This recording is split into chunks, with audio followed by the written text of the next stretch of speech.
ಹೇಳಬೇಕು ಸ್ವಾಮಿ.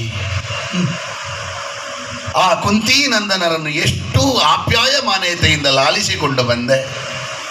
ಅವರಿಗೆ ಪೆಟ್ಟು ಬಿದ್ದರೆ ನಿನಗೆ ನೋವಾಗ್ತದೆ, ಅವರು ಅತ್ತರೆ ನೀನು ಕಣ್ಣೀರು ಸುರಿಸ್ತಿ. ಏನು ಸಲುಗೆ ಕೊಟ್ಟಿದ್ದಿ, ಎಲ್ಲವೋ ಕಂಸ ಅಂತ ಕಣೆ ಅಂತ ಭೀಮ ಬೊಬ್ಬೆ ಹೊಡೆಯುವಾಗಲೂ ಅವನಿಗೆ ಏನು ಹೇಳುವುದಿಲ್ಲ. ದೇವರಲ್ಲಿ ಸಲುಗೆಯಲ್ಲಿ ಮಾತಾಡುವ ಒಂದು ಅಧಿಕಾರ ಕೊಟ್ಟಿದ್ರೆ ಕುಂತಿ ಮಕ್ಕಳಿಗೆ ಮಾತ್ರ. ನಿನ್ನ ಹೆಗಲ ಮೇಲೆ ಕೈ ಹಾಕ್ತಾನೆ ಅರ್ಜುನ. ಎದುರು ಬರುವಾಗ ಧರ್ಮರಾಯನಿಗೆ ನೀನು ಕೈ ಮುಗಿಯಿತಿ. ನಕುಲ ಸಹದೇವರು ನಿನ್ನನ್ನು ಪಚಾರಿಸಿ ಮಾತಾಡ್ತಾರೆ. ಏನು ಸಲುಗೆ ಕೊಟ್ಟಿದ್ದಿ ಲೋಕದ ದೇವರಾದರು. ಆ ಪಾಂಡವರಿಗೆ ಕೊಟ್ಟ ಸಲುಗೆ ಏನು? ಜಾತಂ ಕಂಸವದಾರ್ಥಾಯ ಭೂಭಾರ ಹರಣಾಯ ಚ ಪಾಂಡವಾನಾಂ ಹಿತಾರ್ಥಾಯ ಕೌರವಾನಾಂ ವಿನಾಶಾಯ. ಇದು ನಿನ್ನ ಬದುಕನ್ನು ನೋಡಿದಂಥ ಜ್ಞಾನಿಗಳು ಒಂದು ವ್ಯಾಪ್ತಿಯನ್ನು ಹಾಕಿದ್ರಂತೆ. ನಾನು ಗೆಲ್ಲಬೇಕು ಅಂತ ಹೋರಾಟಕ್ಕೆ ಬಂದದ್ದಲ್ಲ ಸ್ವಾಮಿ. ನೀನು ಕುಂತೀನಂದರನ್ನು ಸೋಲಿಸಲಿಕ್ಕೆ ಬಿಡುವುದಿಲ್ಲ ಅಂತ ಗೊತ್ತಿದ್ದು ಹೋರಾಟಕ್ಕೆ ತೊಡಗಿ. ಅವರನ್ನು ಸೋಲಿಸಲಿಕ್ಕೆ ಬಿಡುವುದಿಲ್ಲ ಅಂತ ಆದರೆ ನೀನು ಬರ್ತಿ.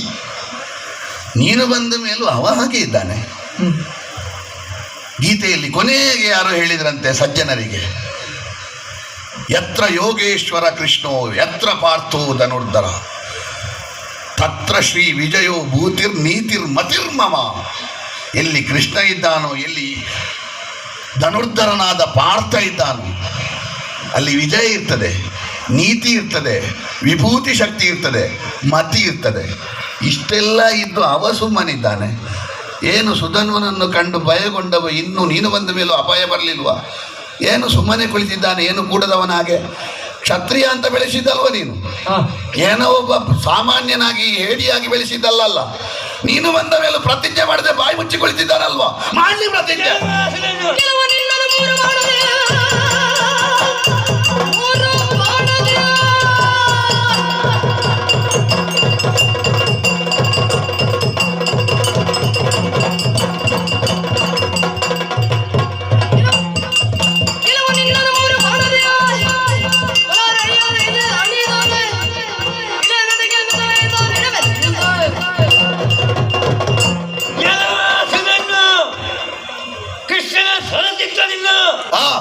ಇನ್ನು ನನಗೆ ಜಯ ಎಂಬುದು ಖಂಡಿತವಾಗಿಯೇ ಹೋಯಿತು. ನಾನು ಪ್ರತಿಜ್ಞೆ ಎಂಬುದಾಗಿ ಕೆಣಕುವುದೇ ಬೇಡ. ಮೂರು ಘೋಲದಿ ನಿನ್ನನ್ನು ಈ ಸೆರೆಯಲ್ಲಿ ಕೊಲ್ಲದೆ ಎಂದಾದರೆ ಅತಿ ಕೆಂದಿಸರಿಗೆ ಬರುವಂತ ಸ್ಥಿತಿ ನನಗೆ ಕೇಳಲು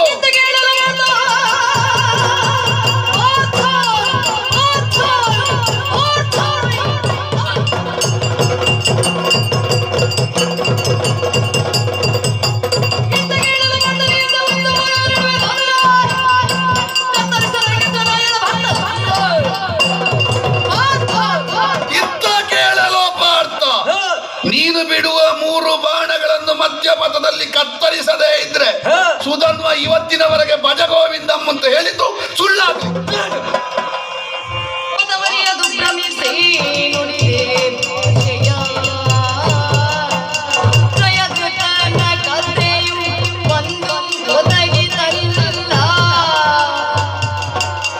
ಅತಿ ಸತ್ಯ ಸಂಗ ಸುನೃತ ಸಾಗಸಿ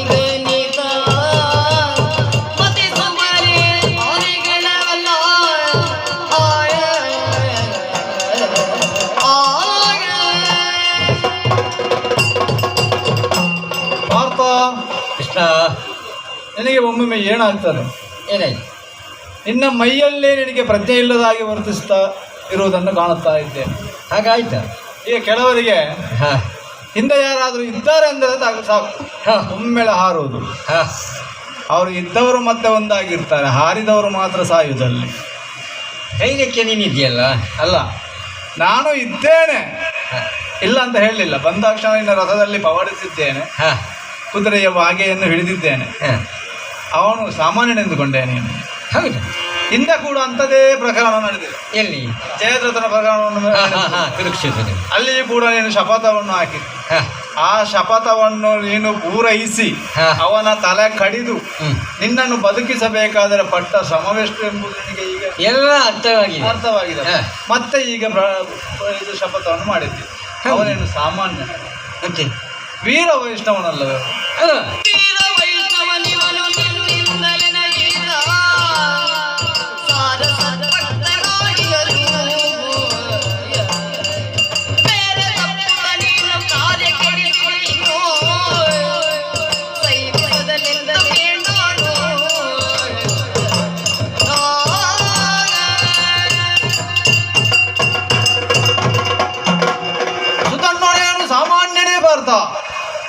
ಏನಲ್ಲ ವೀರ ವೈಷ್ಣವ. ಈ ದಕ್ಷಿಣದ ರಾಜ್ಯಗಳೆಲ್ಲರೂ ಹಾಂ ಅವರು ಸಾಧುಗಳು. ಹಾಂ ಯಾರದೇ ಒಂದು ಸಹವಾಸಕ್ಕೆ ತಂಟೆಗೆ ಹೋಗುವವರಲ್ಲ. ಅದರಲ್ಲಿ ಚಂಪಕಾವತಿಯ ಪಟ್ಟಣದಲ್ಲಿ ಹಂಸಧ್ವಜ ಭೂಪಾಲನು ಪರಮ ವೈಷ್ಣವರವರು, ಹರಿಭಕ್ತರು. ಈಗ ನೋಡು, ಅವನು ಆಗ ನಾನು ಬರುವುದಕ್ಕೆ ಮೊದಲು ಎಷ್ಟೊಂದು ನಿನ್ನಲ್ಲಿ ಕಾದಾಟದ ಸಮಯದಲ್ಲಿ ಮಾತನಾಡಿದ್ದಾನೆ. ಕರಿ ನಿನ್ನ ರಥದಲ್ಲಿ ಇರಬೇಕಾದ್ದು ಯಾರು? ಅಚ್ಯುತ. ಅವನನ್ನು ಬಿಟ್ಟು ಯಾರೋ ಒಬ್ಬನನ್ನು ಕರೆದುಕೊಂಡು ಬಂದಿದ್ದಿ. ಅವನನ್ನು ಕರಿ ಎಂಬುದಾಗಿ ಅಲ್ಲ. ನೀನೇ ಆಲೋಚನೆ ಮಾಡು. ಸುಧನ್ವನಿಗೆ ನಿನಗೆ ಏನಾದ್ರು ದ್ವೇಷ ಉಂಟ? ದ್ವೇಷ ಇಲ್ಲ, ತುಲಗವನ್ನು ಕಟ್ಟಿದ್ದ. ಅಲ್ಲಿ ಜಯದ್ರಥ ಪ್ರಕರಣದಲ್ಲಾದರೆ ಅಭಿಮನ್ಯುವನ್ನು ಕೊಂದಂತಹ ದ್ವೇಷ, ಮಗನನ್ನು ಕೊಂದದ್ದು. ನೀನು ಹೇಳಿದ್ದು ಸರಿ, ಅದನ್ನು ಒಪ್ಪೋಣ. ಆದರೆ ನೀವು ದ್ವೇಷದಿಂದಾಗಿ ಕಾದಾಡಕ್ಕಿಳಿದವರಲ್ಲ. ತುರಗವನ್ನು ಬಂಧಿಸಿದ್ದಾನೆ.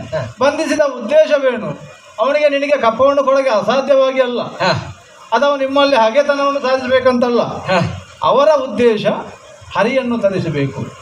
ಈಗ ನೋಡಿದೆಯಲ್ಲ, ಎಷ್ಟೊಂದು ರೀತಿಯಲ್ಲಿ ನನ್ನನ್ನು ಅವನು ಭಜಿಸಿದ, ಕೊಂಡಾಡಿದ, ಹರಿನಾಮ ಸ್ಮರಣೆಯನ್ನು ಮಾಡಿದ. ಆದರೂ ಕ್ಷತ್ರಿಯೋಚಿತವಾದಂತಹ ಧರ್ಮವನ್ನು ಪಾಲಿಸಲಿಕ್ಕಾಗಿ ಅವನು ಕೈಗೊಂಡಂತಹ ಯಾಗ, ನೀವು ಯಾವ ರೀತಿ ಅಶ್ವಮೇಧ ಯಾಗವನ್ನು ಕೈಗೊಂಡಿದೆಯೋ ಅದೇ ರೀತಿ ಅವನು ಅಶ್ವವನ್ನು ಕಟ್ಟಿ ಯುದ್ಧರಂಗದ, ಅದು ಒಂದು ಯಾಗ. ಕ್ಷತ್ರಿಯರಿಗೆ ಅದೇ ಭೂಷಣ.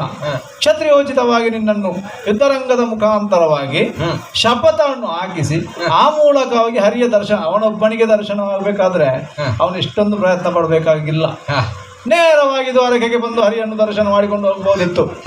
ಅದು ಹಂಸಧ್ವಜ ಭೂಪಾಲನಿಗೂ ಅವರ ಸಂಸಾರ ಕುಟುಂಬದವರಿಗೂ ನನ್ನನ್ನು ನೋಡಬೇಕಾದ್ರೆ ನೇರವಾಗಿ ಬಂದು ನಮ್ಮನ್ನು ನೋಡಿ ಮಾತಾಡಿಸಿಕೊಂಡು ನಮ್ಮ ದರ್ಶನವನ್ನು ಕೈದು ಫಲ ತಾಂಬೂಲವನ್ನು ಇತ್ತು ನಮ್ಮನ್ನು ಸತ್ಕರಿಸಿ ಹೋಗುವುದಿತ್ತು. ಅವರ ಉದ್ದೇಶವೇನು ಗೊತ್ತಾ? ಒಂದನೇದಾಗಿ ಚಂಪಕಾವತಿ ಪಟ್ಟಣದ ಸಮಸ್ತ ನಾಗರಿಕರಿಗೂ ಹರಿದರ್ಶನವಾಗಬೇಕು. ಆ ಮೂಲಕವಾಗಿ ಚಂಪಕಾವತಿ ಪಟ್ಟಣವನ್ನು ಪುನೀತಗೊಳಿಸಬೇಕು. ಒಂದು ಅದು ಕೂಡ ಕೇವಲ ಹರಿದರ್ಶನವಲ್ಲ, ಪಾರ್ಥ ಸಾರಥಿಯಾಗಿ ಕಾಣಬೇಕು. ಆಗ ನಿನಗೂ ಅಲ್ಲಿ ಒಂದು ಇದು ಬಂತಲ್ವ, ಹರಿಯೊಂದಿಗೆ ಪಾರ್ಥನನ್ನು ನೋಡುವಂಥ ಸುಯೋಗ ಅವರಿಗೂ ಬಂತು, ನಿನಗೂ ಹರಿಯೊಂದಿಗೆ ಅವರನ್ನು ಕಾಣುವಂಥ ಸುಯೋಗ. ಪಾರ್ಥ ಸಾರಥಿಯಾಗಿ ನಿನ್ನನ್ನು ನೋಡಬೇಕಾದ್ರೆ ಇತರಂಗದಲ್ಲಿ ನೋಡಬೇಕಲ್ವ, ಅದಕ್ಕಾಗಿ ಕಟ್ಟಿದ್ದಾನೆ ಅಶ್ವವನ್ನು. ಅಷ್ಟು ಸುಲಭವಾಗಿ ಅವನನ್ನು ಪರಿಗಣಿಸಬೇಡ. ನೋಡು, ಅವನು ಸಾಮಾನ್ಯನೇ. ಅವನು ನಮ್ಮ ಎದುರಿಗೆ ಬಂದದ್ದೇ ನಮ್ಮ ಸೌಭಾಗ್ಯ. ಅಂಥವನಲ್ಲಿ ನಾನು ಈ ರೀತಿ ನೀವು ಹೇಳಿದ್ದು ಸರಿಯಲ್ಲ. ವೈಷ್ಣವ, ನಾನು ನಿನ್ನನ್ನು ದೇವನೆಂಬುದಾಗಿಯೇ ನಂಬಿದ್ದಲ್ಲ. ಅಲ್ಲ,